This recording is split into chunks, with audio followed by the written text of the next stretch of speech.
जय तिरंगा मेरे प्यारे दोस्तों, जय भारतीय दोस्तों। आज मैं आप लोगों को महात्मा गांधी की जीवनी बताने जा रहा हूँ। दोस्तों, महात्मा गांधी के नाम से लोकप्रिय मोहनदास करमचंद गांधी का जन्म 2 अक्टूबर 1869 को गुजरात के पोरबंदर में हुआ था। दोस्तों, उनके पिता करमचंद गांधी पोरबंदर राज्य के दीवान थे। बाल्य अवस्था में ही महात्मा गांधी का विवाह कस्तूरबा गांधी से संपन्न हुआ था।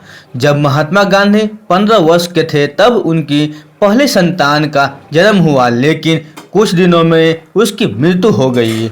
इस घटना के 1 वर्ष के भीतर ही गांधी जी के पिता का भी देहांत हो गया।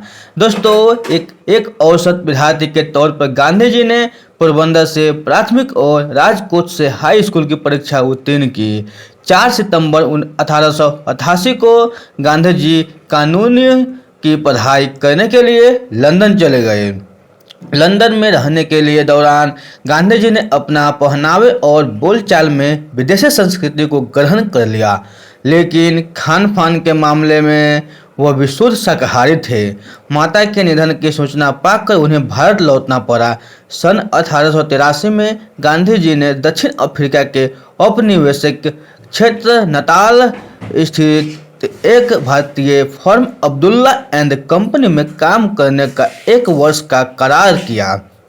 दोस्तों, दक्षिणी अफ्रीका में गांधी जी भारतीय के साथ होते भेदभाव के शिकार हुए। उन्हें रेल का फर्स्ट क्लास का टिकट होने के बावजूद 3rd क्लास में यात्रा करने को कहा गया और ऐसा न करने पर उन्हें चलती ट्रेन से धक्का दे दिया गया।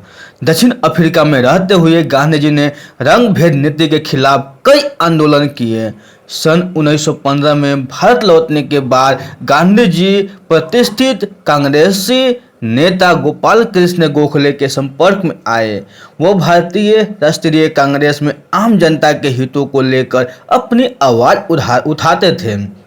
दोस्तों, सन 1917 में और 1918 में गांधी जी ने खाद्य वस्तुओं की अपेक्षा नील और गैर खाद्य वस्तुओं की खेती के विरोध में चंपारण सत्याग्रह किया। इसके बाद गांधी जी ने अपने अनुयायियों समेत देश भर के लोगों को एकत्र कर अहिंसा पर बल देते हुए असहयोग आंदोलन की शुरुआत की।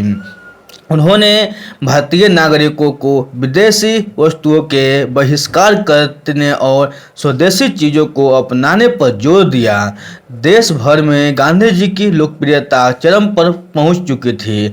दोस्तों, सन 1930 में उन्होंने अंग्रेजों द्वारा बनाए नमक कानून तोड़ने के लिए ऐतिहासिक दांडी मार्च किया। जब कांग्रेस अंग्रेजी सरकार को भारत छोड़ने का लिए विवश कर रही थी, तब मुसलमानों ने अपने लिए एक अलग राष्ट्र की मांग रख दी। 14 अगस्त 1947 की रात्रि को पाकिस्तान का निर्माण हुआ और 15 अगस्त 1947 की मध्य रात्रि को भारतीय स्वाधीनता की घोषणा हुई। दोस्तों, आज़ादी के 1 वर्ष के भीतर ही 30 जनवरी 1948 को प्रार्थना सभा का दौरान नाथूराम गोड्से नामक एक हिंदू राष्ट्रवादी ने गोली मारकर गांधी जी को हत्या कर दी। दोस्तों, जनमानस को अहिंसा का रास्ता दिखलाने वाले गांधी जी एक अच्छे लेखक भी थे। कई दशकों तक गांधी जी हरिजन नामक गुजराती समाचार पत्र हिंदी और अंग्रेजी भाषा में संपादन करते रहे। अपनी आत्मकथा सत्य के साथ मेरे प्रयोग के अलावा गांधी जी ने कई किताबें लिखी है। सत्याग्रह, अहिंसा और सादगी को ही एक सफल मनुष्य जीवन का मूल मंत्र मानने वाले गांधी जी के इन्हीं आदर्शों से प्रभावित होने के बाद रविंद्रनाथ टैगोर ने पहली बार उन्हें महात्मा अर्थात महान आत्मा का दर्जा दिया था। गांधी जी ने अपना जीवन सत्य का व्यापक खोज में समर्पित कर दिया। दोस्तों, ये महात्मा गांधी जी के बायोग्राफी आपको अच्छी लगी हो तो अपने दोस्तों के साथ जरूर शेयर कीजिएगा। फिर मिलते हैं अगले वीडियो में। तब तक आप अपने सेहत को ध्यान रखिए और अपने परिवार के साथ मिलजुल कर रहिए। और अगर चैनल का सब्सक्राइब करने का मन करे तो दोस्तों कर देना, नहीं तो कोई बात नहीं है। धन्यवाद।